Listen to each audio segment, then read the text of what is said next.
विद्यार्थी मित्रों, my self Hardik sir Shri Saraswat विद्यालय वापी में आप सौનું स्वागत है।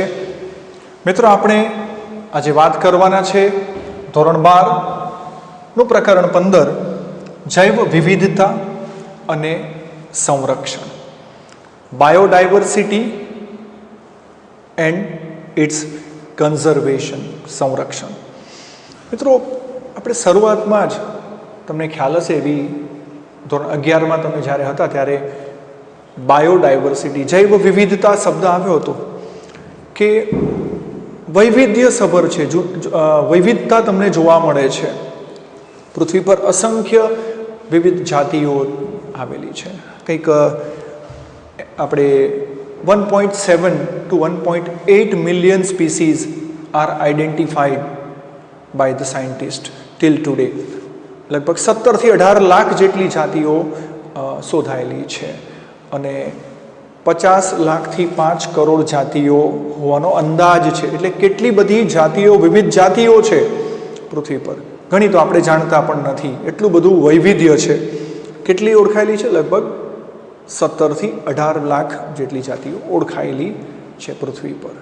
તો મિત્રો, આ વૈવિધ્ય જે છે, જૈવ વિવિધતા છે, એની જાળવણી કરવી એ પણ આપણી ફરજ છે। એટલે અહીં અલગ અલગ કક્ષાની, આપણો દેશ જે છે ભારત, એટલે કે આપણે એનું રાજ્ય કક્ષાની, પછી દેશ અને દુનિયા, એટલે આપણે એને 3 લેવલ પર વહેંચી શકીએ છીએ।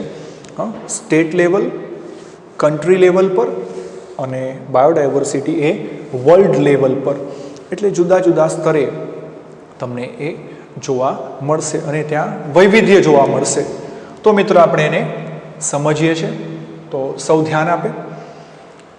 હવે જૈવ વિવિધતામાં બીજું મિત્રો, આપણે તમને ખ્યાલ છે, તમે ભણ્યા છો, વનસ્પતિને જો યાદ કરીએ તો નાનામાં નાની વનસ્પતિ, મોટામાં મોટી વનસ્પતિ, ઊંચામાં ઊંચી વનસ્પતિ, અનાવૃત અને આવૃતમાં પણ આવું જોયું હતું। અનાવૃત બીજધારીને જો યાદ કરીએ, તો એમાં તમે યાદ કરજો, ઊંચામાં ઊંચું વૃક્ષ સિક્વોયા સિમ્પર વિરેન્સ, પછી જાયન્ટ સિક્વોયા, તો આવી બધી વાતો થઈ છે। આવૃત બીજધારીની વાત કરીએ તો ઊંચામાં ઊંચું નીલગિરીનું વૃક્ષ, પછી નાનામાં નાની વનસ્પતિ જે છે તમને ખ્યાલ છે એમાં વુલ્ફિયા ગ્લોબોસા, અને આવી બધી વનસ્પતિઓ વિશે પણ વાતો થઈ છે મિત્રો, તમે જાણો છો એના વિશે। તો આગળ વધી, અહીં પ્રશ્ન છે, ધ્રુવ પ્રદેશથી વિષુવવૃત્ત તરફ જઈએ તેમ જૈવ વિવિધતામાં ખાલી જગ્યા। મિત્રો, આપણે આની અગાઉના પ્રકરણમાં વાત કરી તમને કે ત્યારે આપણે એવી વાત કરી હતી કે જ્યારે વિષુવવૃત્તથી ધ્રુવ તરફ જઈએ, લગભગ 1000 મીટરનું ઉર્ધ્વ સ્થળાંતરણ, 1 કિલોમીટરનું સ્થળાંતરણ થાય ત્યારે તાપમાનની અંદર લગભગ 6 ડિગ્રી 6 અંશ સેલ્સિયસ જેટલો ઘટાડો નોંધાય, બરાબર છે। એ ધ્રુવ તરફ જઈએ તેમ આવું પરિબળો જ્યારે જોયા હતા, તાપમાન પરિબળ, ત્યારે વાત કરી હતી। અહીં પ્રશ્ન છે, ધ્રુવ પ્રદેશથી વિષુવવૃત્ત તરફ જઈએ તેમ જૈવ વિવિધતામાં શું થાય છે? તો શું થશે મિત્રો? વધતી જાય, ઘટતી જાય, વધઘટ થાય કે સ્થિર થાય? તો મિત્રો ધ્યાન રાખજો, અહીં ધ્રુવથી વિષુવવૃત્ત તરફ જવાનું છે, બરાબર? તો તાપમાનમાં શું થશે? ફેર પડશે, બરાબર? તાપમાન નીચું નહીં જાય, તાપમાનમાં ફેરફાર થાય। પેલો પ્રશ્ન શું હતો? વિષુવવૃત્તથી ધ્રુવ તરફ જઈએ તો એ તાપમાન નીચું જશે, એટલે તાપમાનમાં ઘટાડો નોંધાય। આ ઊંધું છે, ધ્રુવથી વિષુવવૃત્ત તરફ જવાનું છે, તો અહીં શું થશે? જૈવ વિવિધતા જે છે મિત્રો એ વધતી જાય છે। મિત્રો, આ પ્રશ્નને ઉલટાવી નાખીએ એટલે બીજો પ્રશ્ન બને કે વિષુવવૃત્ત પ્રદેશથી ધ્રુવ તરફ જઈએ તો જૈવ વિવિધતામાં શું થાય? તો આપણો અહીં આન્સર શું થશે? તો જૈવ વિવિધતા ઘટતી જાય એવું થઈ જશે। તો અહીંયા આ પ્રશ્ન બની જશે। અહીં આગળ વધીએ મિત્રો, ભારતમાં કેરીની કેટલી જાત છે? મિત્રો, આ પ્રકરણમાં વિવિધતાની વાત છે, એટલે જુદી જુદી જાતિના સજીવો, એનું વિતરણ પૃથ્વી પર કેવી રીતે છે એના વિશે જ બધી વાતો આવવાની છે। વિવિધ વનસ્પતિની જાતો, વિવિધ પ્રાણીઓની જાતો, પક્ષીઓની જાતો, એનું ભૌગોલિક વિતરણ જુદી જુદી જગ્યાએ કેવી રીતે છે, ક્યાં કેટલા છે, વગેરે વગેરે વાતો, અને એનું સંરક્ષણ આપણે કેવી રીતે કરવાનું છે, જૈવ વિવિધતાની જાળવણી કેવી રીતે કરવાની છે, આ જ બધી વાતો એની અંદર આવશે. આંકડાકીય બધી માહિતી આવશે, તો ખાસ ધ્યાન આપશો, ઘણા બધા પ્રશ્નો આવી શકે. તો ભારતમાં કેરીની કેટલી જાત છે? 100, 1000, 10,000 કે 500? બરાબર. તો મિત્રો યાદ રાખજો, ભારતની અંદર કેરીની લગભગ 1000 જેટલી અહીં વિવિધ જાતો છે. એમાંથી આપણે અમુક ઓળખતા હશે, અમુક જાતો આપણે ત્યાં આપણે લોકલ રિજનમાં જે મળતી હોય એને આપણે નામ જાણતા હોય, અમુક નામ સાંભળ્યા હોય એને જોઈ હોય, અમુક આપણે ન જોઈ હોય એવું પણ બની શકે. પણ પ્રશ્ન જે છે કે ભારતમાં કેરીની કેટલી જાત છે, તો લગભગ 1000 જેટલી વિવિધ વેરાયટી જોવા મળે છે, વિવિધ જાતો જોવા મળે છે. મિત્રો એવી રીતે ચોખાની જે છે એ લગભગ 50,000 જેટલી જાતિઓ વિવિધ જોવા મળશે. ચોખાની વેરાયટી આપણે જાણીને નવાઈ લાગે કે શું વાત છે, હા, વિવિધ વેરાયટી જોવા મળશે. એટલે બીજો પ્રશ્ન પૂછી શકાય આ રીતે. તો ભારતમાં જ 50,000 જેટલી જાતિઓ વિવિધ ચોખાની જનીનિક વિવિધતા ધરાવતી જોવા મળે છે. બરાબર છે. તો સરસ મજાના પ્રશ્નો છે મિત્રો. મેં કીધું તેમ આંકડાકીય માહિતી આવશે, યાદ રાખશું, અને પ્રદેશ વિશે યાદ રાખવાનું છે. વસ્તીના બધા જ જનીનોને ખાલી જગ્યા કહે છે. મિત્રો વસ્તીને આપણે વાત થઈ ગઈ, આની આગળના પ્રકરણમાં વસ્તી વિશે વાતો થઈ, ઘણી બધી વાતો થઈ, વસ્તીના લક્ષણો જોયા. અહીંયા વસ્તીમાં જોવા મળતા બધા જે જનીનો છે, જીન્સ જે છે કુલ, એને શું કહેવાય? તો જનીન નિધિ કહેવાય, જનીન સ્થળાંતરણ કહેવાય, જનીન બેંક કહેવાય કે જનીન પુલ? મિત્રો યાદ રાખજો, જે બધા જ જનીનો છે કુલ એને જીન પુલ તરીકે ઓળખાય. એટલે ગુજરાતીમાં આપણે એને કહીશું જનીન પુલ તરીકે ઓળખીશું. પ્રશ્ન શું હતો? વસ્તીના બધા જ જનીનોને ખાલી જગ્યા કહે છે. તો યાદ રાખજો મિત્રો, એને શું કહે છે? એને જીન પુલ, જનીન પુલ તરીકે ઓળખાય છે. આગળ વધીએ મિત્રો. પ્રશ્ન છે, પશ્ચિમ ઘાટમાં કઈ જાતિ વિવિધતા પૂર્વ ઘાટ કરતાં વધારે છે? મિત્રો પશ્ચિમ ઘાટમાં કઈ જાતિ વિવિધતા પૂર્વ ઘાટ કરતાં વધારે છે? તો અહીંયા કયા પ્રકારના જે સજીવો છે તે વાત સમુદાય અને વર્ગના જોઈએ. સંધિપાત છે, ઉભયજીવી છે, સસ્તન છે કે આપેલ એક પણ નહીં? આપણે જાણીએ છીએ કે સંધિપાત સમુદાય પ્રાણી જગતનો સૌથી મોટો સમુદાય છે, પરંતુ એનું સર્વત્ર વિતરણ છે એ પણ જાણીએ છીએ. પરંતુ પ્રશ્ન અહીંયા પર્ટિક્યુલર ભાગ પૂછ્યો છે એ છે પશ્ચિમ ઘાટમાં કઈ જાતિની વિવિધતા પૂર્વ ઘાટ કરતાં વધારે? તો મિત્રો એ યાદ રાખજો, અહીં ઉભયજીવી જે છે એ વધારે હશે. અને તમે જાણો છો કે વર્ગ ઉભયજીવીની અંદર કોનો સમાવેશ થાય છે? તમે વિવિધ સમુદાયો અને વર્ગો ભણ્યા છો એટલે તમે જાણો છો. આગળ મિત્રો પ્રશ્ન છે, આગળ વધીએ. કોઈ પણ વિસ્તારમાં જોવા મળતી વિવિધ જાતિઓ દ્વારા શું નક્કી થાય? કોઈ પણ વિસ્તારમાં જોવા મળતી વિવિધ જાતિઓ દ્વારા શું નક્કી થાય છે? જુદા જુદા પ્રકારની જાતિઓ કોઈ વિસ્તારમાં હોય તો મિત્રો એ જાતિ વિવિધતા નક્કી થાય, જનીન વિવિધતા, નિવસન તંત્રની વિવિધતા કે આપેલ એક પણ નહીં? તો મિત્રો એ વ્યાખ્યા થઈ જશે કે કોઈ પણ વિસ્તારમાં જોવા મળતી વિવિધ જાતિઓ દ્વારા, એકદમ સરળ છે, ત્યાંની જાતિ વિવિધતા નક્કી થાય છે. શું નક્કી થાય છે? જાતિ વિવિધતા નક્કી થાય છે. આગળ વધીએ છીએ મિત્રો પ્રશ્નમાં. કોઈ નિવાસ સ્થાનમાં જોવા મળતી વિવિધ જાતિઓની સાપેક્ષ સમૃદ્ધિ. કોઈ નિવાસ સ્થાનમાં જોવા મળતી વિવિધ જાતિઓની સાપેક્ષ સમૃદ્ધિ દર્શાવે તે વિવિધતાને શું કહે છે? કોઈ ચોક્કસ નિવાસ સ્થાનની વાત કરે છે મિત્રો. ઓકે, તો શું કહેવાય? આલ્ફા વિવિધતા, બીટા વિવિધતા, ગામા વિવિધતા કે આપેલ તમામ? મિત્રો જો બદલાતા ઢોળાંશ હોય એટલે એક નિવાસ સ્થાનમાંથી બીજા હોય તો તેને આપણે શું કહીએ? બીટા કહીએ. કોઈ એક જ પર્ટિક્યુલર પ્લેસની વાત હોય તો એને આલ્ફા કહેવાય, અને સમગ્ર ભૌગોલિક વિસ્તારની વાત આવે તો એને ગામા કહેવાય. તો યાદ રાખજો, અહીં શું કહે છે? કોઈ નિવાસ સ્થાનમાં જોવા મળતી વિવિધ જાતિઓની સાપેક્ષ સમૃદ્ધિ દર્શાવે છે. તો અહીં યાદ રાખજો મિત્રો, એને શું કહેવાય છે? એને કહેવાય આલ્ફા વિવિધતા. અને તમે એનું ઉદાહરણ લેવું હોય તો એને આપણે જંગલોમાં જોવા મળતી જે વિવિધતા છે મિત્રો, જંગલોની અંદર તમે જાણો છો વૈવિધ્ય છે મિત્રો. જંગલોમાં તમે મોટા વૃક્ષો, ઊંચા વૃક્ષો છે, તમને મધ્યમ કદના નાના, પછી ક્ષોભ, છોડ, તૃણ, વૈવિધ્ય, ખૂબ વૈવિધ્ય છે, બરાબર. એ ઉપરાંત પક્ષીઓ, પ્રાણીઓમાં પણ વૈવિધ્ય છે. તો યાદ રાખજો, અહીં કોઈ ચોક્કસ નિવાસસ્થાનમાં તો જંગલમાં જોવા મળતી વિવિધતાને આપણે એનું ઉદાહરણ તરીકે આલ્ફા વિવિધતાના ઉદાહરણમાં લઈ શકીએ. આગળ વધીએ મિત્રો. પ્રશ્ન છે, એક નિવાસસ્થાન ઢોળાંશથી બીજા નિવાસસ્થાન ઢોળાંશમાં, એક નિવાસસ્થાન ઢોળાંશથી બીજા નિવાસસ્થાન ઢોળાંશમાં જુદી જુદી જાતિઓની સાપેક્ષ સમૃદ્ધિ, એટલે અહીં બદલાય છે એક નિવાસસ્થાનથી બીજું, બીજાથી ત્રીજું. તો આપણે અહીં પર્વતોનું ઉદાહરણ લઈ શકીએ ખરા, કે પર્વતો પર આપણે વધતી ઊંચાઈ, આપણે આગળના ચેપ્ટરમાં જોઈ ગયા કે જેમ જેમ ઊંચાઈ વધારે, પર્વતોનો વિસ્તાર વધતી ઊંચાઈ, એમાં કંઈક વૈવિધ્ય આવતું હતું, બરાબર. તો એમાં એક નિવાસસ્થાન ઢોળાંશથી બીજા નિવાસસ્થાનના ઢોળાંશમાં જુદી જુદી જાતિઓની સાપેક્ષ સમૃદ્ધિ એટલે શું? આલ્ફા વિવિધતા, બીટા વિવિધતા, ગામા વિવિધતા, કે આપેલ એક પણ નહીં? મિત્રો યાદ રાખજો, એક ઢોળાંશથી બીજા ઢોળાંશની વાત કરી એટલે શું આવશે? બીટા વિવિધતા. ઉદાહરણમાં અહીંયા લઈ શકીએ, તૃણ વિસ્તારમાં તળાવના પક્ષીઓ ઉદાહરણ તરીકે લઈ શકીએ. અને મેં જે તમને વાત કરી તેમ કે જો એક ઢોળાંશથી બીજો ઢોળાંશ હોય પર્વતીય પ્રદેશમાં પણ ઉદાહરણ આપણે લઈ શકીએ. બીજો પ્રશ્ન છે, વિશાળ ભૌગોલિક વિસ્તારમાં, એટલે અહીં સમગ્ર ભૌગોલિક વિસ્તારની આવી જુદા જુદા નિવાસ સ્થાનોમાં પથરાયેલ વિવિધતા. તો આલ્ફા વિવિધતા, બીટા વિવિધતા અને ગામા વિવિધતા. તો શું આવશે અહીં? તમામ. કારણ કે અહીંયા સમગ્ર ભૌગોલિક વિતરણ આવી ગયું એટલે શું આવશે મિત્રો? અહીં આપેલ બધા જ.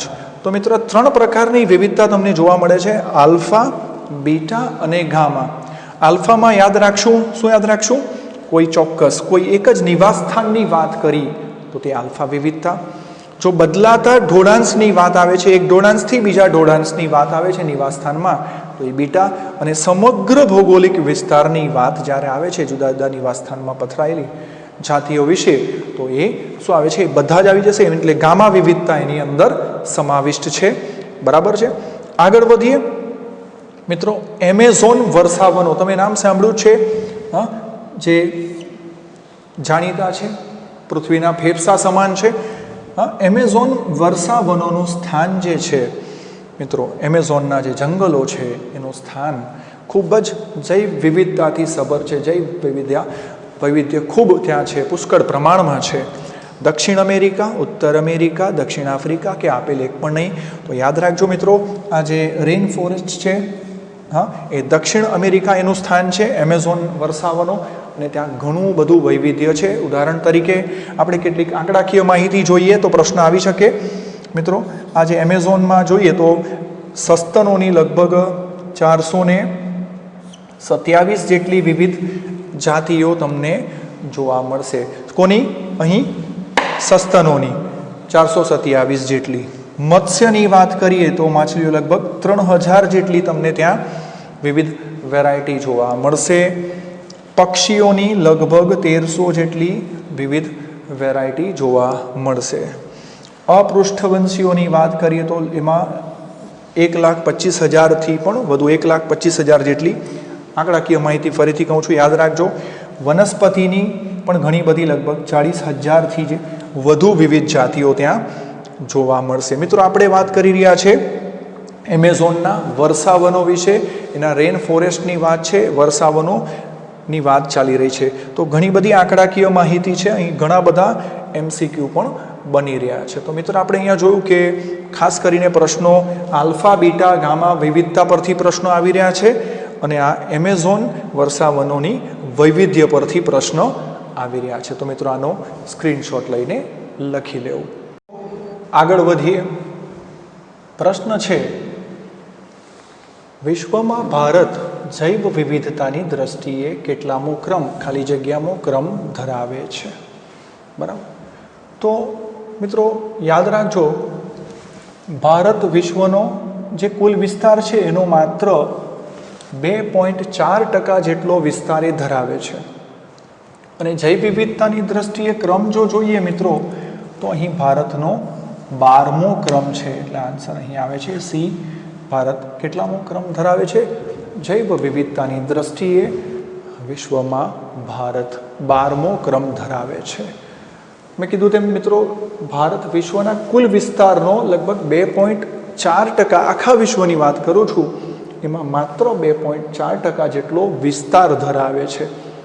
અને એમાં વનસ્પતિની અને પ્રાણીઓની વિવિધ જાતિઓ, વનસ્પતિની લગભગ 45,500 જેટલી વિવિધ જાતિઓ અને પ્રાણીઓની લગભગ 86,874 જેટલી એ વિવિધ જાતિઓ ધરાવે છે મિત્રો. તો અહીંથી પણ પ્રશ્ન આવી શકે છે, યાદ રાખજો. કેટલો વિસ્તાર? બીજા 2-3 પ્રશ્નો બની ગયા. ક્રમ આવ્યો 12મો ક્રમ અને કુલ વિસ્તારનો 2.4% વિસ્તાર. વનસ્પતિની જાતિઓ 45,500, જ્યારે પ્રાણીઓની લગભગ 86,874 જાતિઓ જે છે એ ધરાવે છે. મિત્રો આગળ વધીએ છીએ પ્રશ્નમાં. ખાલી જગ્યાને પૃથ્વીના ફેફસા તરીકે જાણીતું છે. હમણાં થોડો વાર પહેલાં જ મિત્રો આપણે એમેઝોનના જંગલો વિશે વાત કરી, એમેઝોનના વર્ષાવનો વિશે મેં તમને વાત કરી હતી, રેન ફોરેસ્ટ વિશે, કે એ પૃથ્વીના ફેફસા તરીકે. તો આપણે ઓપ્શન્સ જોઈએ. એમેઝોનના વર્ષાવનો, સવાના પ્રદેશ, ટુંડ્ર પ્રદેશ, ટાઇગા. પરંતુ સૌથી વધારે જે છે જૈવ વિવિધતા સભર એ એમેઝોનના વર્ષાવનો છે, તો જે ફેફસા તરીકે જાણીતા છે પૃથ્વીના મિત્રો. બરાબર. પરંતુ આ જે છે એને કોઈક નુકસાન પહોંચાડી રહ્યું છે મિત્રો. એક નાનકડા સ્વાર્થ માટે આ એમેઝોનમાં સોયાબીનના ઉછેર માટે, સોયાબીનની ખેતી માટે, ઉછેર માટે એને નુકસાન પહોંચાડવામાં આવી રહ્યું છે. તો પ્રશ્ન આવી શકે, એને નુકસાન, એને કોણ નુકસાન કરી રહ્યું છે? એમેઝોનના જંગલોને સોયાબીનના ઉછેર માટે આ પૃથ્વીના ફેફસા સમાન જે જંગલો છે એને નુકસાન થઈ રહ્યું છે. એટલે બીજો પ્રશ્ન આવી શકે છે, શાના ઉછેર માટે? તો યાદ રાખજો, સોયાબીનના. આગળ પ્રશ્ન છે, જૈવ વિવિધતાના લીધે નીચેમાંથી શું શક્ય બને છે? જૈવ વિવિધતાના લીધે શું શક્ય છે એટલે શું જળવાય છે, તો તેની વાત છે મિત્રો. તો વૈશ્વિક તાપમાનની જાળવણી તો કે થાય છે, તાપમાનની જાળવણી થાય છે, વરસાદનું નિયમન થાય, વર્ષાનું નિયમન થાય છે, દરિયાઈ પ્રવાહોની જાળવણી પણ થાય. બરાબર. તો અને મિત્રો ડી ઓપ્શન નહીં, ડી ઓપ્શન આપેલ તમામ એટલે આપેલ બધા જ જે છે. બરાબર. તો એ વૈશ્વિક તાપમાનની જાળવણી પણ થાય છે, વર્ષાનું નિયમન, દરિયાઈ પ્રવાહોની જાળવણી અને આપેલ તમામ. મિત્રો આ ત્રણની જાળવણી અહીં થશે એટલે આન્સર આવે છે આ આપેલ તમામ. આ બધું જ જૈવ વિવિધતાની જાળવણીના લીધે મિત્રો શક્ય બને છે. આગળ વધીએ છીએ મિત્રો. ભારતમાં જૈવ વિવિધતા ધરાવતા પ્રદેશો કેટલા છે? ભારતની વાત કરીએ તો મિત્રો ભારતમાં જૈવ વિવિધતા ધરાવતા પ્રદેશો 3 છે. કેટલા છે? 3 છે. યાદ રાખજો. ભારતની, આપણા દેશની વાત કરીએ તમારે ખાસ યાદ રાખવાનું છે. હવે 3 અલગ અલગ લેવલ આવશે. રાજ્ય સ્તરનું આવી શકે, દેશ લેવલ પર આવી શકે, કન્ટ્રી લેવલ પર, અને વિશ્વ સ્તરે આવી શકે. એટલે તમારે ખાસ વાંચવાનું છે કે કયા પ્રદેશની વાત પૂછી છે, કયા ભાગની વાત પૂછી છે. બરાબર. તો અહીં યાદ રાખજો મિત્રો. વિશ્વની જો વાત કરીએ મિત્રો, વિશ્વની જો વાત કરીએ તો એમાં કુલ 34 પ્રદેશો છે. કુલ કેટલા પ્રદેશો છે? 34 પ્રદેશો છે. ભારતની વાત છે, ભારતમાં જૈવ વિવિધતા ધરાવતા કેટલા છે? 3 પ્રદેશો છે. અને એ યાદ રાખજો. અહીં પ્રશ્ન બીજો એક બની શકે છે, પૂર્વ હિમાલય, ઇન્ડો બર્મા, પશ્ચિમ ઘાટ. 3 પ્રશ્નો મિત્રો અહીં બની ગયા. વિશ્વમાં જૈવ વિવિધતા ધરાવતા પ્રદેશો જો પ્રશ્ન આવે, ફરીથી કહું છું, વિશ્વમાં તો એ 34. ભારતમાં 3. એના નામ પૂછે તો પૂર્વ હિમાલય, ઇન્ડો બર્મા અને પશ્ચિમ ઘાટ. તો આ રીતે પણ પ્રશ્નો મિત્રો એકમાંથી બીજા પ્રશ્નો બની રહ્યા છે. અહીંયા ઘણા બધા પ્રશ્નો બની રહ્યા છે. આગળ પ્રશ્ન, રેડ લિસ્ટ જે રેડ ડેટા બુક બરાબર ના અહેવાલ મુજબ છેલ્લા 500 વર્ષોમાં કેટલી જાતિઓનો લોપ થયો છે? રેડ લિસ્ટના ડેટા એટલે આ રેડ લિસ્ટ શું છે મિત્રો? તો એની અંદર નાસપ્રાય, ભયયુક્ત આવી બધી જાતિઓને એનું ડેટા તૈયાર કરવામાં આવે છે, એક માહિતી તૈયાર કરવામાં આવે છે. અને શાને માટે? તો જનજાગૃતિ માટે, લોકોને ખબર પડે અને કે એને બચાવવાનો પ્રયત્ન કરવામાં આવે. તો રેડ લિસ્ટના અહેવાલ મુજબ અહીંયા ઓલરેડી 500 વર્ષમાં છેલ્લા કેટલી જાતિઓનો લોપ થઈ ગયો છે પૃથ્વી પરથી? તો 784, 874, 847 કે 478. તો આંકડાકીય માહિતી ઘણી બધી આવી રહી છે. મેં તમને શરૂઆતમાં જ વાત કરી, તો મિત્રો હું તમને જણાવું છું, અહીંયા યાદ રાખી મૂકજો. 784 જાતિઓનો લોપ થયો છે લગભગ છેલ્લા 500 વર્ષની અંદર. બરાબર છે. આગળ વધીએ છીએ મિત્રો. એમાં તાજેતરની જ વાત કરીએ મિત્રો, આ નાશ થયા પરથી વાત યાદ આવે છે કે ભાઈ તાજેતરમાં જ સ્ટીલર સી કાવ અને ડોડો પક્ષી જે છે એ નાશ થયેલ, આનું ઉદાહરણ યાદ રાખી મૂકજો. એ કાવ, સી કાવ અને ડોડો પક્ષી જે છે એ તાજેતરમાં જ નાશ પામેલ જાતિઓ અહીં છે. તો યાદ રાખજો 784 કોના મુજબ ઉલટું પૂછાય? તો એ રેડ લિસ્ટ મુજબ, રેડ ડેટા બુક મુજબ. આગળ વધીએ પ્રશ્નમાં. નીચેમાંથી કઈ કઈ ઉપજાતિઓ વાઘની છે? તો મિત્રો યાદ રાખજો, બાલી તો એ છે જ, જાવાન, બાલી, જાવાન અને કેસ્પિયન, આ 3 વાઘની ઉપજાતિઓ મિત્રો. તો આ યાદ રાખશું, નામ આપેલ તમામ નામ યાદ રાખી મૂકશો. બાલી, જાવાન અને કેસ્પિયન એ 3 ઉપજાતિઓ જે છે મિત્રો એ વાઘની છે. નામ યાદ રાખશું. આગળ વધીએ છીએ મિત્રો પ્રશ્નમાં. ખાલી જગ્યા એ ગાંધારી તરીકે ઓળખાતી વનસ્પતિ છે. મિત્રો અમુક વનસ્પતિ જે છે એ એવી રીતે ફેલાય કે જે વનસ્પતિ જંગલમાં અને જલજ વસવાટમાં અને ખૂબ એનો ફેલાવો કરે, વિસ્તાર વધે, જે તેની સ્થાનિક જે વનસ્પતિ છે કે એને ખૂબ નુકસાન પહોંચાડે છે અને એની જૈવ વિવિધતાનો નાશ કરી શકે. એટલે એ બેફામ રીતે ફેલાતી હોય છે. બરાબર. તો અહીં કઈ છે ગાંધારી તરીકે ઓળખાતી? તો લેન્ટેના કેમેરા, યાદ રાખજો પૂરું નામ છે લેન્ટેના કેમેરા, એન્ટેના, પાર્થેનિયમ અને હાયન્સિન્થ.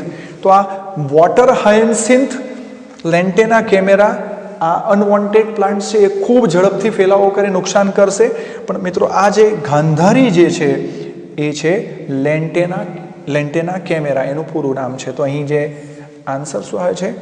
લેન્ટેના એ ગાંધારી તરીકે ઓળખાતી વનસ્પતિ છે. અને અન્ય આના જેવી જ વનસ્પતિ જે બેફામ રીતે ફેલાય તો એનું નામ છે વોટર હાયન્સિન્થ છે. તો એ નુકસાન કરે છે મિત્રો, યાદ રાખશું. જૈવ વિવિધતાની કુદરતી નિવાસસ્થાનોમાં જાળવણી એટલે શું? જૈવ વિવિધતાની કુદરતી નિવાસસ્થાનોમાં જાળવણી. કુદરતી નિવાસસ્થાન મિત્રો, આજે જૈવ વિવિધતાની જાળવણીના 2 પ્રકારના અભિગમ હોય મિત્રો. એમાં એક હોય સ્વસ્થાન અભિગમ અને બીજું છે નવસ્થાન અભિગમ. સ્વ એટલે પોતાનું, ઇન સિટુ કન્ઝર્વેશન, અને બીજું છે નવસ્થાન એટલે નવું, એક્સ સિટુ કન્ઝર્વેશન એટલે સાવ નવું. તો 2 પ્રકારના. પણ અહીંયા પ્રશ્ન શું હતો? કુદરતી નિવાસસ્થાનોમાં, એટલે જેમ છે તેમ જ એને જાળવણી કરવાની છે, એનું કન્ઝર્વેશન છે. તો મિત્રો એ છે કયું છે? સ્વસ્થાન અભિગમ. યાદ રાખશું, સ્વસ્થાન અભિગમ. પરંતુ જો એમને કોઈક નવા વસવાટમાં શિફ્ટ કરવામાં આવે, નવા, અને એમને અનુકૂલન ત્યાં પૂરું પાડવામાં આવે બધું પ્રોપર રીતે, તો એ શું થશે? એ નવ સ્થાન અભિગમમાં આવશે. પણ અહીંયા પ્રશ્નમાં ધ્યાનથી વાંચવાનું છે કે કુદરતી નિવાસસ્થાનોમાં જ એની જાળવણી કરવાની છે. તો એમાં આન્સર આવે છે સ્વસ્થાન અભિગમ. આગળ વધીએ મિત્રો. પ્રશ્ન છે WWF નું પૂરું નામ જણાવો. WWF અહીં ઓપ્શન નથી લખ્યા, ડાયરેક્ટ જ સાચો ઓપ્શન આપણે યાદ રાખીએ. આના પરથી પ્રશ્ન આવી શકે. તો તમને ઉલટું પુલટું કરીને 4 ઓપ્શન આપે. સાચો ઓપ્શન છે WWF, વર્લ્ડ વાઇલ્ડ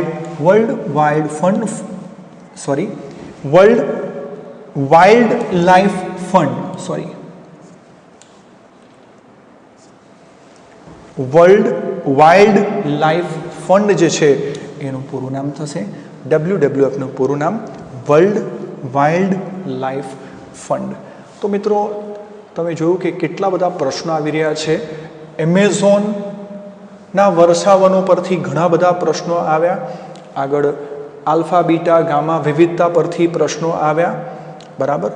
હવે અહીંયા આપણે જોયું કે કેટલીક લુપ્ત થતી જાતિઓને આધારે આવ્યા, અને મેં જેમ કીધું તેમ કે આંકડાકીય માહિતી જે છે આ પ્રકરણમાં ઘણી બધી આવવાની છે, કારણ કે જૈવ વિવિધતાની વાત ચાલી રહી છે. અને મેં તમને કીધું એમ 3 લેવલ યાદ રાખવાના છે. એ તમારે રાજ્ય કક્ષાએ જૈવ વિવિધતા આવી શકે, રાષ્ટ્રીય કક્ષા એટલે દેશના લેવલ પર આવી શકે ને, બરાબર. અને ત્યાર પછી એ જૈવ વિવિધતા વિશ્વ કક્ષાએ એટલે કે વર્લ્ડ લેવલ પર આવી શકે. તો મિત્રો આનો સ્ક્રીનશોટ લઈને લખી દેવો.